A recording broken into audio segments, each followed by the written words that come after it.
ఒక నంగనాచి తుంగబుర్ర తాను చేసిన నంగనాచి పనులన్నీ మరిచిపోయి ఎదుటి వాళ్ళ మీద ఏలెత్తి చూపిస్తుంటే ఎలా ఉంటుంది? నిన్న పివి సునీల్ కుమార్ పెట్టిన ఒక ట్వీట్ కూడా దరిదాపుగా అలాగనే ఉంది.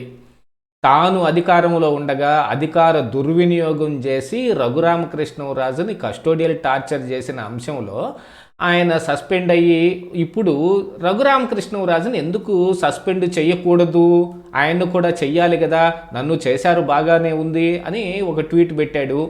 దీంతో పాటుగా ఈ సునీల్ కుమార్ అధికార దుర్వినియోగంలో కేవలం రఘురామకృష్ణరాజునే కాదు, అగ్రిగోల్డ్ బాధితుల పేరుతోటి ఆయన కొంత సొమ్ముని కాజేసే ప్రయత్నం చేయటం కానీ, జగన్మోహన్ రెడ్డి అధికారంలో ఉండగా జగన్మోహన్ రెడ్డికి వ్యతిరేకంగా ఎవరైనా పోస్టులు పెట్టినా రంగనాయకమ్మ లాంటి వృద్ధ మహిళను సైతం ఆయన పోలీస్ స్టేషన్కి పిలిచి వాళ్ళని ఇబ్బందులకు పాలు చేసిన ఈ సునీల్ కుమార్ ఈరోజు వచ్చి ఇలాంటి కబుర్లు చెబుతుంటే ఎలా ఉంటుంది?